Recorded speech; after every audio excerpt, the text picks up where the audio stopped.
Sir 2019च्या लोकसभेमध्ये चिखलीकर साहेबांना 4,86,000पेक्षा जास्त मतं मिळाली.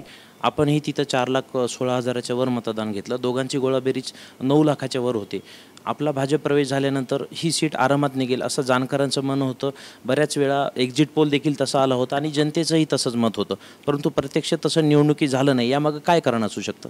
मला वाटते की आपलं जे बेसिक अप्रोचच या बाबतीमध्ये जे कॅल्क्युलेशनचं चुकीचं आहे. म्हणजे अशी गोळाबेरी जर झाली असती तर देशामध्ये अनेक चमत्कार घडले असते. म्हणजे निवडणूक अशी स्टॅटिक नाही, ती डायनॅमिक असते. येस. आकडे एकत्र केले म्हणून माझी मतं आणि त्यांची मतं एकत्र झाल्यामुळे शेवटी मतदाराला गृहीत धरता येत नाही. उमेदवाराला निवडून आणण्यासंदर्भामध्ये अनेक फॅक्टर्स हे लोकलचे असतात, राज्यस्तरावरचे जे अनेक इश्यूज असतात ते समोर येतात. नॅरेटिव्ज वेगवेगळे खरे खोटे हे सेट केल्या जातात. त्यातून लोकांचा गैरसमज निर्माण होतो आणि त्यातून शेवटी मतदान होतं. त्यामुळे मला वाटतं यावेळेची निवडणूक जी झालेली आहे ती चुकीच्या नॅरेटिव्जवर लोकांचं मतं परिवर्तन करण्याचा प्रयत्न देशात झाला, तसा महाराष्ट्रात झाला आणि तसाच नांदेडमध्ये झाला. 400 पार कशाला पाहिजे, तर संविधान बदलायचं म्हणून पाहिजे. त्यानंतर आरक्षण आपलं रद्द होणार आहे. हे प्रमुख मुद्दे, हे बाकीचे मुद्दे होतेच, पण प्रमुख मुद्दे हे आले की देशाचं संविधान बदलणार आहे.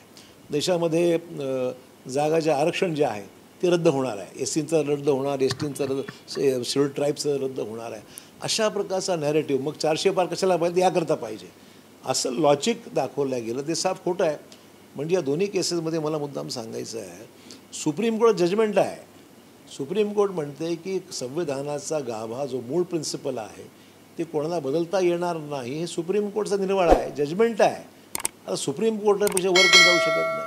त्यामुळे अशा प्रकारचा खोटानाटा प्रचार करून विशेषतः जी अल्पसंख्याकांची मतं आहेत, जी शेड्यूल्ड ट्राईब्सची मतं आहेत ती इतरत्र डायवर्ट करून त्याचा फायदा काँग्रेसने घेतला आणि त्यामुळे आणि इतरांनी इंडियाच्या आघाडीच्या बाकीच्या लोकांनी घेतला आणि त्यामुळे भाजपच्या जागा काही प्रमाणात कमी झाल्या, वास्तव आहे.